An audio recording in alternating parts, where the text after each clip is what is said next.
Welcome, friends, to everyone who's here with us this afternoon, and we especially also welcome all of the friends and family that are here to support the family of Mrs. Goldman at this time through the live stream. Again, if you haven't taken a moment to turn your phone off or place it in the silent mode, I would invite you to do so, as we are going to begin the funeral services for Corinne Rose Goldman. Before we begin the service, I'm going to lead the family in a brief little tradition of rending of the garments, of tearing the Korea ribbons. So I'll invite those of you wearing the ribbons to just come forward for a moment.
And we'll begin this afternoon's service with the granddaughter, Emma Harris, singing Blackbird.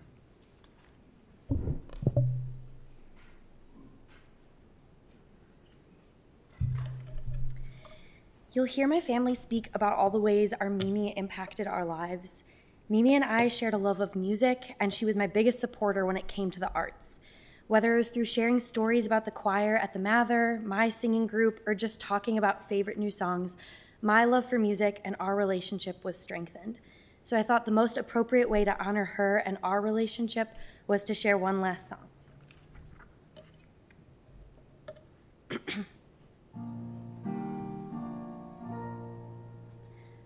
Blackbird singing in the dead of night. Take these broken wings and learn to fly. All your life, you were only waiting for this moment to arise. Blackbird singing in the dead of night. Take these sunken eyes and learn to see. All your life, you were only waiting for this moment to be free. Blackbird fly. Blackbird fly. Into the light of the dark black night. Blackbird fly. Blackbird fly.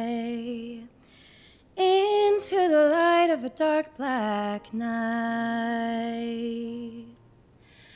Blackbird singing in the dead of night.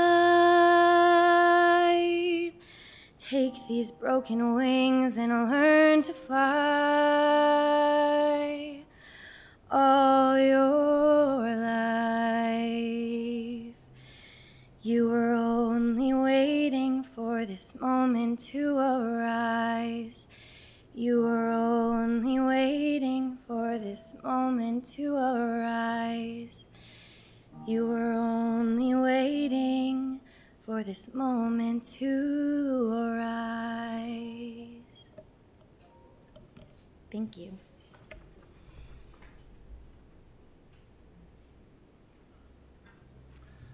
Thank you so much. This time we'd like to call upon her son Ken to share some words.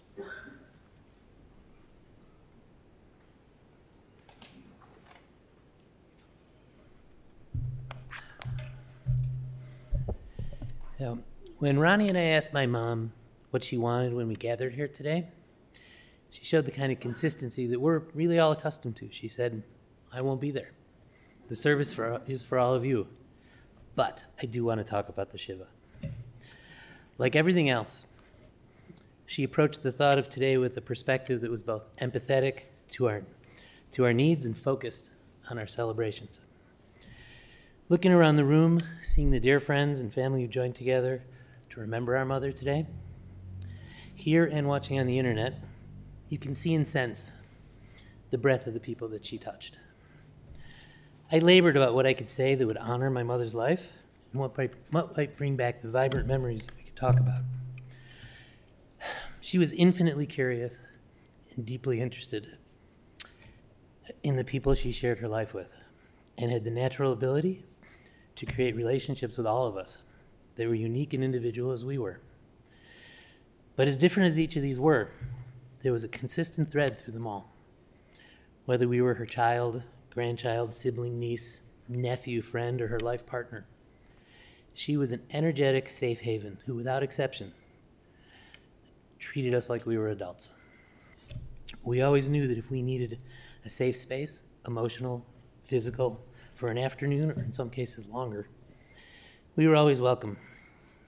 And with the well-deserved exception of my high school years, we weren't judged. We were always supported. I know I'm not alone in saying I'll miss my mother terribly, but I'm also comforted knowing that she lived a long and fulfilling life. To me, she will never really be gone, because I, like so many people here, could say, I am who I am in no small part because of knowing and being loved by her. My mother's Hebrew name is Chaya, which means life, and I can think of no more fitting way to say goodbye for the final time by turning to her and toasting L'chaim, to life.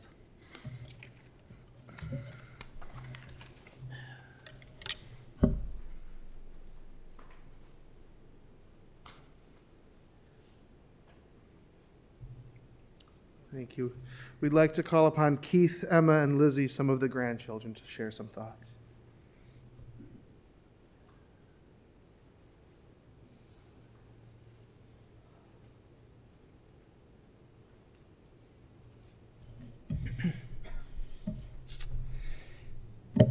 It goes without saying that my grandma, or Mimi, as my sisters and I affectionately called her, was an exceptional woman, but I'm here to say it anyway.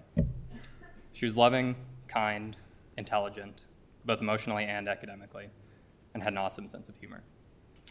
But perhaps her most impressive trait was her ability to parlay her unique life experiences and worldview into helping those around her grow and empowering them to forge ahead in life. Growing up, she drew upon her infinite wisdom to provide guidance, instill confidence, and encourage the open-mindedness and curiosity that she herself held as core values. Of course, it isn't enough to just tell a kid like me about these ideas and send them on their way. She instead took every opportunity that we spent together to role model these values, and did so in a way that was perfectly tailored to whatever stage of life I was in. Whether it was making up silly stories when we were younger, or spending countless hours at museums, movies, or the library as I grew older, she was always making sure to lead the way and show me, rather than tell me what was truly important in life. As I grew older, I knew that I always had someone whom I could call for advice, encouragement, or even to talk about nothing at all.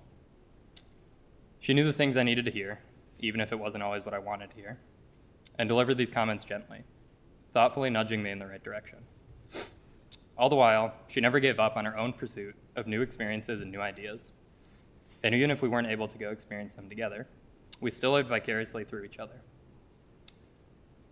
Even a 5-minute phone call to tell her about my new hobby, new job, or my latest travel plans inspired me to keep pushing forward in search of what life has to offer. I always made sure to report back. I know I wouldn't be who I am today without her guidance and influence. I hope that all of us here today can take some time soon to reflect on those little nudges that my grandma gave us over the years.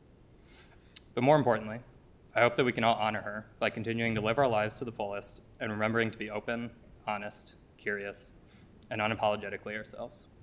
As my dad said, L'chaim.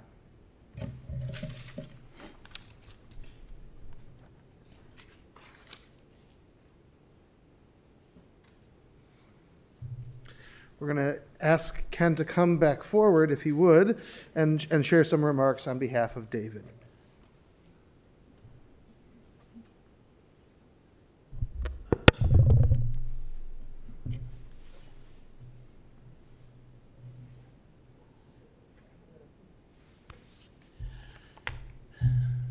Guess I'm back. My brother David and his family are not able to make it here today. Laura, Neil, David, and Sharon are with us from their home in Australia, and Vern Wilkie, Mom's dear New Zealand friend, is also with us on the live stream. David asked me to read the following. My mom was a strong, in the modern sense, intelligent lady, a woman ahead of her time, able to easily encapsulate the essence of views, perspectives, and emotions of others. She was a complex person whose intelligence and passion allowed her to explore many varied aspects of the world. She was passionate about politics, civil rights, art, music, theater, film, literature, and most of all, about her family. She loved sharing her views and perspectives with others, though through the many groups and organizations she was involved with. Mom thoroughly enjoyed engaging with people and made many friends along the way. Many of you here today already know these amazing things about Corinne. Now I'd like to let you in to see her through my eyes as I was growing up and passing into adulthood. My mom was definitely not a helicopter parent. I often went off to school and came home on my own. Then, after a short break for Oreos or Toll House cookies and milk, I would head off. I'd get up to all sorts of things and then come back for dinner, although Oreos are still my go-to cookie. Sometimes, on my return home, she'd quiz me about my adventures and experiments. But other times, she was too busy administering first aid to me to ask about my day. Despite that, she knew the possibility she would have to deal with home first aid and trips to the ER for concussions, stitches galore, fractures, and even injuries from exploding fish tanks in the basement, which is a story for another time. She never stopped me from going on roving adventures. Summers in Nippersink were particularly wonderful, but dangerous times for both of us, and sometimes at uni as well. This great freedom gave me the chance to discover what I liked, to nurture my curiosity, to take risks, and to succeed or fail. I learned many lessons from my experiences. I learned failure helped find new solutions. Fear was worth overcoming. Friendship was invaluable. Persistence was essential for success. To be assertive. Self-awareness is important, and telling a good story was more interesting than the facts. And to quote Mark Twain, never let your schooling interfere with your education. These are great gifts she gave to me. All the experiences, the time with Mom, and freedom to explore on my own gave me the skills, the knowledge, and aptitude to create great friendships, to build a wonderful marriage, a gratifying career, and to become father and grandfather to my amazing family. Thank you, Mom. Thanks for these great gifts. When I visited Mom, or when we Skyped, we often talked about my childhood and our linked lives, including our trips to Australia and our wonderful Blue Mountains home. We laughed, sometimes cried with what we shared. Mom embraced our life in Australia, our lifestyle and adventures. Mom kveld over Neil and Laura, their pop-in visits to Chicago from all around the world, hearing about their lives, their worldwide exploits, their work, even their dogs. She was captivated and charmed by Oscar, her great-grandson. Those of you who know me know of my love of science and philosophy and my interest in my Jewish heritage. And so it may be fitting to conclude with these thoughts from those wiser than me. The tradition of storytelling is part of our Jewish heritage, as it is many other cultures. It is important to tell stories from the past, to speak the names of the departed. These things keep them alive forever in the minds of the living. It is a form of immortality. To quote this time Albert Einstein, our death is not an end if we can live on in our children and the younger generations. We will miss you, Mom. Your humor, your warmth, and your support. Your hugs and kisses and your smiling face. These will remain in our hearts and mind's eye forever.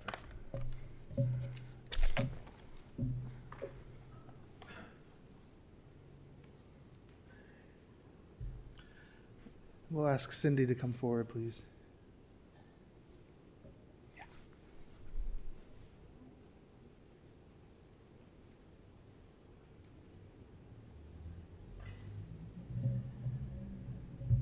The hesitation is I didn't think I would be able to talk, but I can. And it's just, I'm so inspired by looking out at everybody. And I'll get there, okay. And I just wanted to say that that was so much a part of my mother, was to make sure that our family stayed together and loved each other. And it really made a difference to her that she inspired in us the importance of everybody that we love. And also, I know for myself, nothing that she ever taught me would ever leave me. And I knew that when I started getting my suitcase out to figure what I was bringing to Chicago. And I had to check with Tony that Mom would be okay with it because it was so important that she wanted me to look my best and do my best.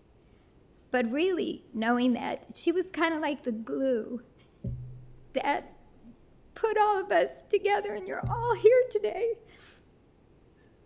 So I just want to thank you and thank her for making this what our life is. Thank you all.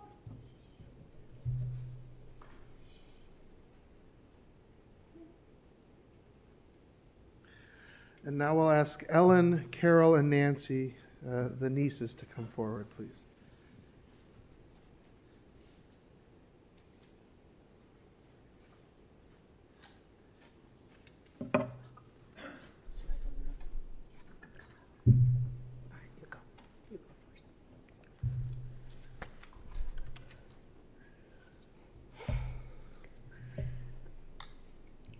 I moved to Colorado in 1974. And when I come back to town, one of the first things I do is call Aunt Corey to set up a time to visit. Whenever we were together, no matter how much time had passed, we'd pick up right where we left off. We'd catch up on family news, current events, and old memories. She always had questions and knowledge about everything. Our visits were so interesting and fun, and we felt so much love for each other. I'll miss her forever.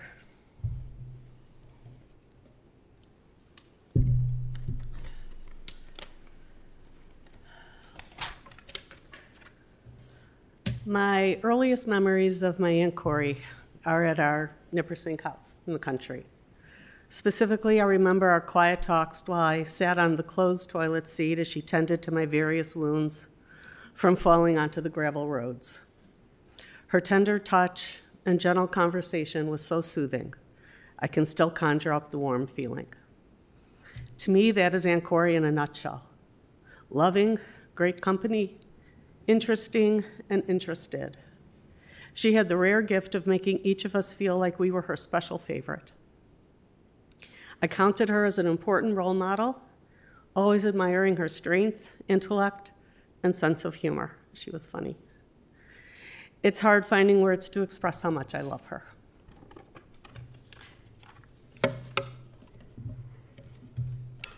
Our summers in the country afforded us the luxury of having multiple moms. Having Aunt Corey on that team was a stroke of great good luck.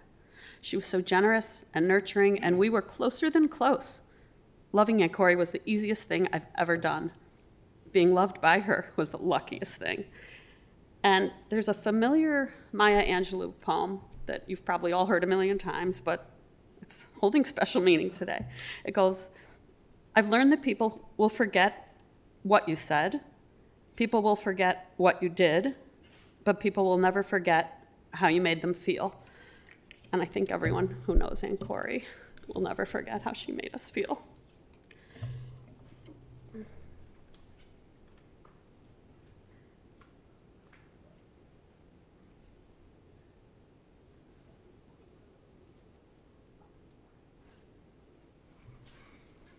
Next, we'll call upon Amy and Eileen. Some said we're good friends, some said we're old friends, and some might just say are good old friends or old good friends. So we'll call upon Amy and Eileen,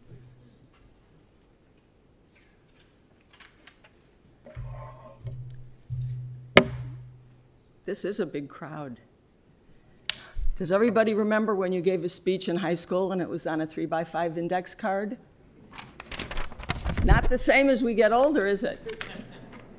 Maybe I can add a little different dimension to this, as I'm not a family member, but after 42 years of eating lunches with Corey, just about every day at Fel Pro, and then here locally at the Pancake House, the Thai House, we had Chinese, we had Indian food, we went to Pita Inn. We were good eaters.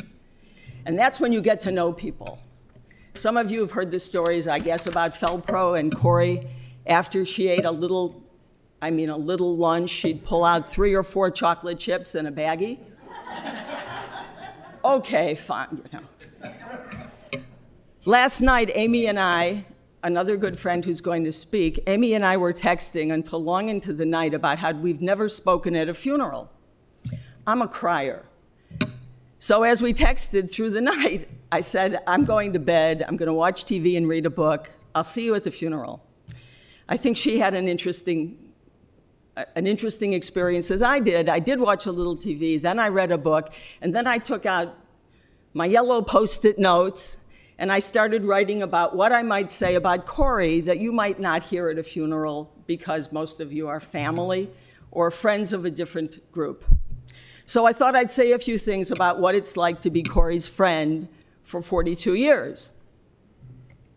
It isn't that I don't think I have anything to say, it's that, like you, I think I have too much to say. So give me just a few minutes as a friend to friend for your mom, your sister, your aunt, just a friend. 42 years ago, Corey came to Fel Pro, and we were colleagues and spent a great deal of time together because our 2 departments were joined at the hip. It could have produced a lot of confrontation because her job and my job, the people working for me made the catalogs for our automotive business. Her job was to find the mistakes and then bring them to me. Needless to say, we worked things out.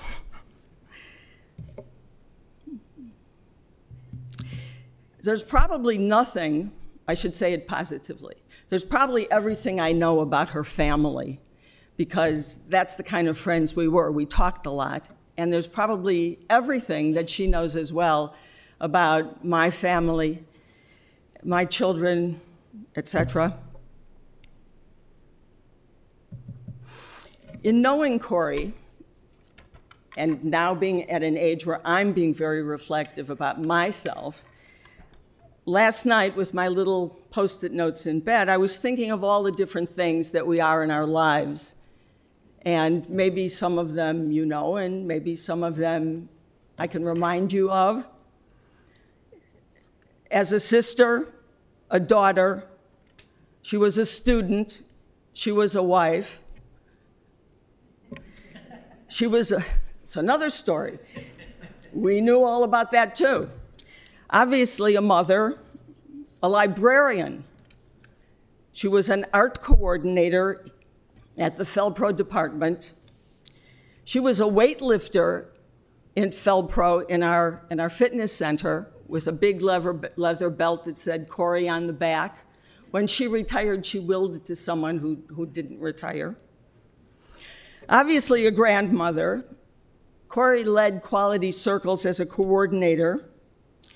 She was a retiree at the Northwestern Film Group. She was a discussion leader with that group, with another group as well, where she recently lived. To me, I guess, and to many, she was a longtime friend and more like a life coach. You've talked about her sense of humor. Her ongoing counseling to me as regards my grown-up children was always the same counseling. Stop asking them questions. Corey and I had a favorite joke, and we would repeat it to each other because it just always tickled me. She would tell me about someone where she lived who had just turned 93. And Corey walked up to the woman and gave her a big, I guess, a hug and said, "Congratulations, you've made it. You're 93. That's just wonderful. How do you feel about it?" And Corey's answer, or the woman's answer to Corey was, "How should I feel? I wish I was 90 again."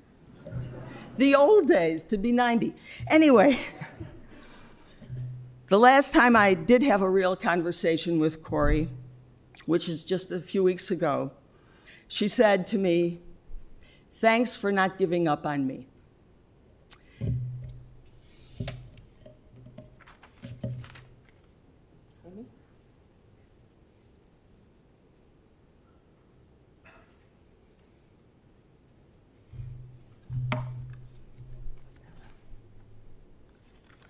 I think I'll be echoing a lot of what you already heard. Do my best.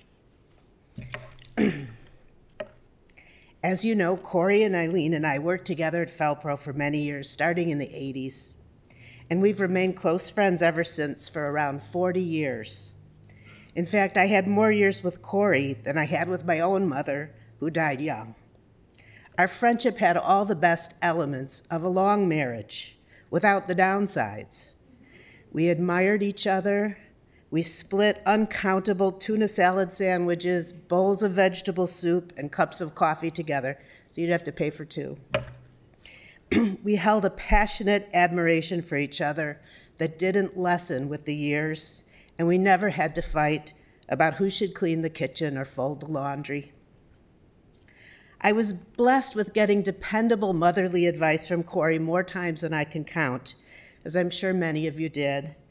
One favorite piece of advice she gave me was when my young children, were lying.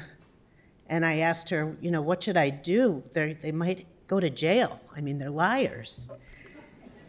And her answer to me was, if they told you the truth, would they get in trouble? And I said, yes. And she was, how brilliant. They're the most brilliant children. Of course they're going to lie. Even adults get the fifth. That was the kind of advice she gave me with love and humor and support.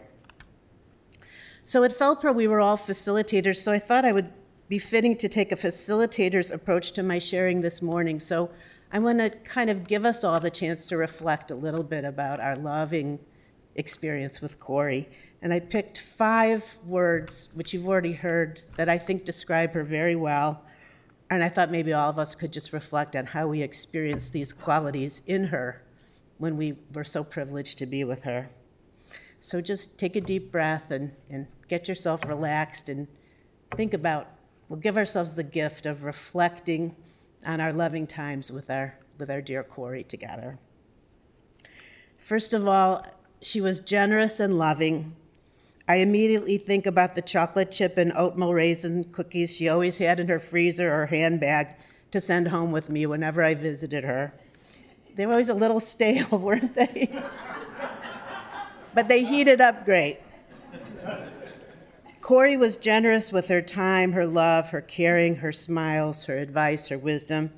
Maybe we could just take a minute to reflect on how we experienced Corey's generosity and love.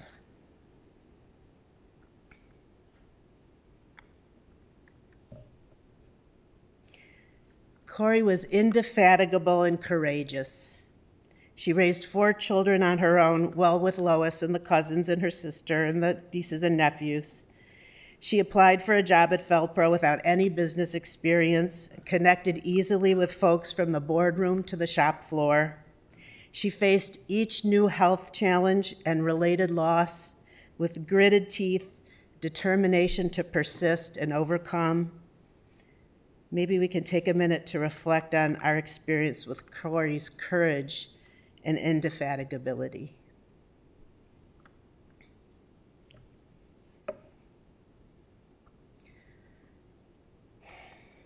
Corey was disciplined and accountable. She was a leader in so many ways, and when she took on an assignment, she was committed 101%. As Eileen and others mentioned, she initiated and led adult education study groups that were meticulously organized, fun, original, the International Film Study, the New Yorker stories. She was dedicated to self-care and fitness. I can also see her tiny frame wearing her personalized leather weightlifting belt at the Felpro Fitness Center with her name carved on it. She would never eat more than 1 or 2 Hershey Kisses after lunch and did it with great relish. We can take a minute to reflect on our experience with Corey's discipline and accountability.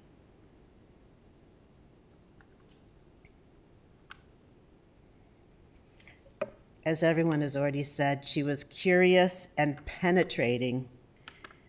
Can't you just see Corey leaning forward and listening to you with every pore of her being? Can't you just remember her happiness at discovering a new friend, a book, a performance? Her love of the library is just one small expression of this. We can all be inspired by Corey's curiosity and penetrating attention. And finally, Corey was joyful and optimistic. Her smile, her laugh, her original one-liners, limericks, jokes, wordplay, the way her eyes shined when she spoke about David, Cindy, Ron, Ken, Sharon, Tony, Melinda, Mary, Eunice, Leon, Lois, all the grandkids, nieces, nephews, and even her dear, miraculous great-grandson, Oscar. No matter how bad the news was about her health, about the world, about friends and family facing life challenges, her outlook was bright and positive.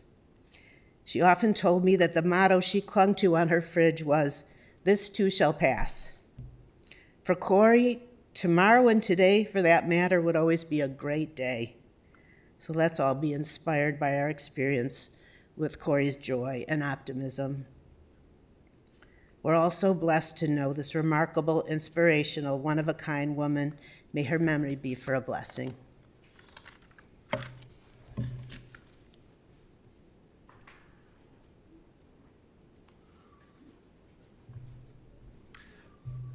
Thank you. And at this time, we'll call upon Ron and Melinda to come forward and share some words.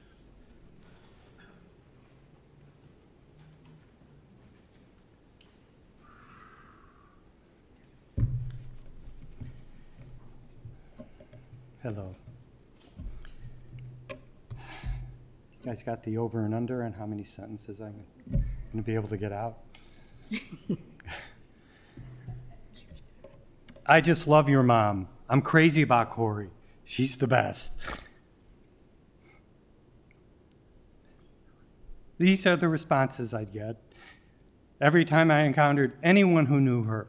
In the elevator at the Mather, someone would say, "Who are you coming to visit?" I'd say, "Corey Goldman."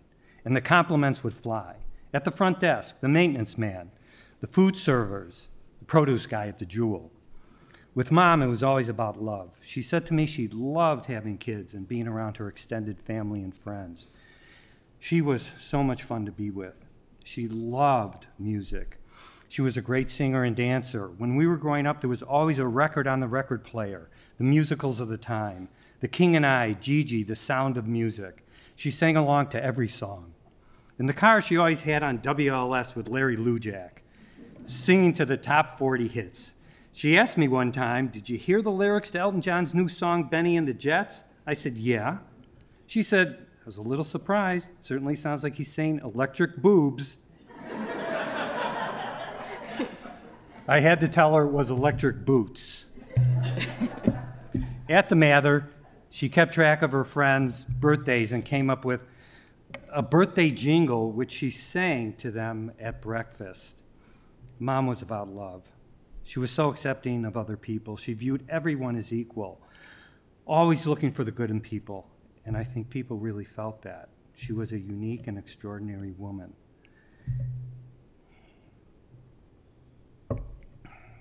There is a lot to remember.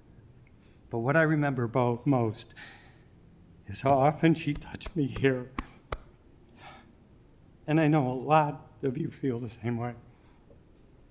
I'm so glad we had a chance, you had a chance to share her with us.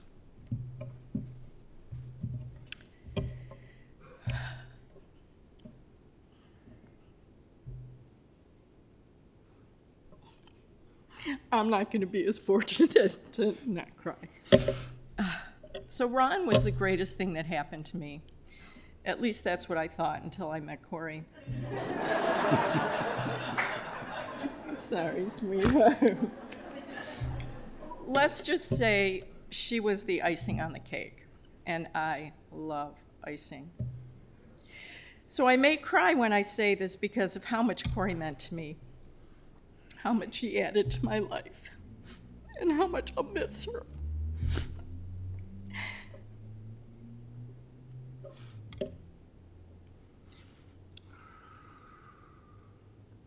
I met Corey less than 2 years after my mom died. Little did either of us know she would take the mom baton and carry off where my mother left off. She was always genuinely interested in what was going on. So what did you do today? Who did you have brunch with? Which was a common question. Oh, Jane laughed. Okay. Tell me what you learned in class today. She really wanted to know. And I know she wasn't like this just with me, because this was her inquisitive and caring nature. It's just who she was. Corey was also a friend and confidant. I often went to her with problems that needed to be solved, questions that needed to be answered, and I wanted her opinions on things. She always gave the best advice and solutions, and her opinions were always direct and honest. She was so wise and clever, and as Ron mentioned, often responded with song lyrics, which just cracked me up. Corey and I were kindred spirits in many ways. We shared the breast cancer experience. We're both facilitators in our careers and in our post-retirement. She was a lifelong learner and introduced that concept to me, as well as the programs she was involved in. I followed in her footsteps and have done so ever since. She loved our chorus, its mission, and the music we sing. She came to every concert since 2006 until it was too difficult for her to come. She so enjoyed our finale, Why We Sing, when the chorus surrounds the audience and we invite everyone to join us in singing. She learned the lyrics and always sang with a huge smile and joy on her face. As a tribute to Corey, singers from the chorus are here to sing Why We Sing, in her honor and in her memory. Ron and I are beyond grateful they're here.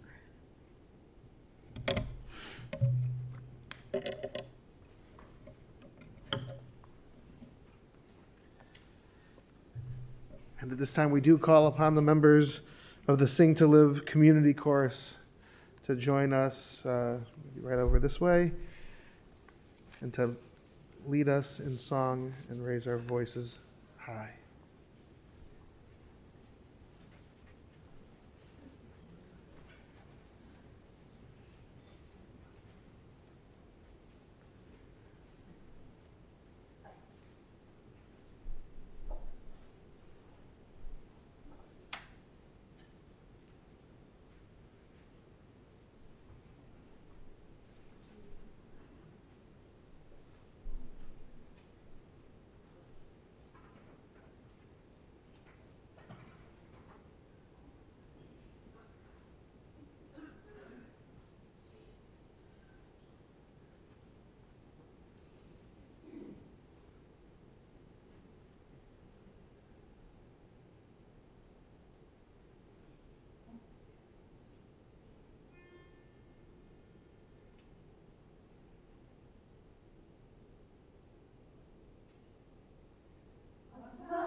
And before the choir sits down, I'm going to invite everyone else to please rise for the memorial prayer. This way we don't have to ask them to sit down and then rise up again. So in your service folders, as you open it up on the inside, at the bottom on the left side, is a prayer called El Malay Rakhamin. And it's the traditional prayer that we're going to recite and we're going to read together in English. So again, I'll invite you to join with me.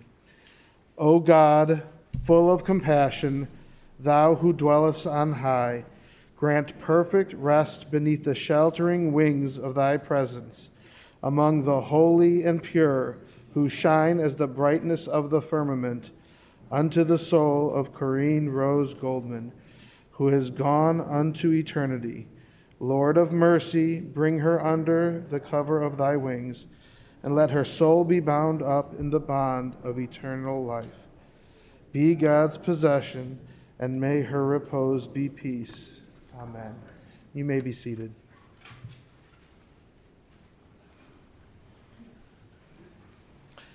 And friends, this does conclude the services here in the chapel. The interment and burial service will continue at Westlawn Cemetery in Norridge.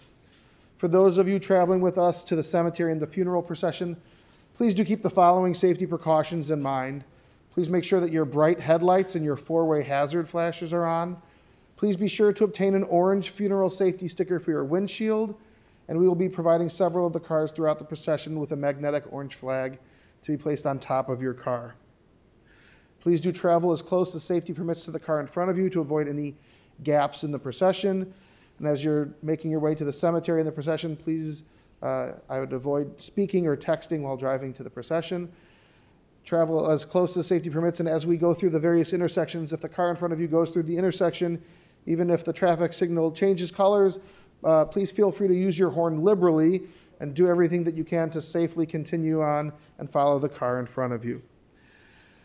The family will be together at the Harris residence for Shiva at 1115 Wilmot Road in Deerfield, and they'll be together today and Saturday from 5 until 8 p.m. And the family has also requested that any memorial contributions be made to the American Civil Liberties Union. And that information, and again, that information with the Shiva is available in the service folder that you should have received when you came into the chapel today. If you did not, we have those for you as you leave. And for those of you joining us online, that information is also available on our website. At this time, I would ask for those of you who've been asked to serve as pallbearers to please come forward to my right. And I would invite everyone else to please rise and stand in place as we escort the casket and the family and the pallbearers from the chapel. And we would invite everyone else then ultimately to go directly to their cars.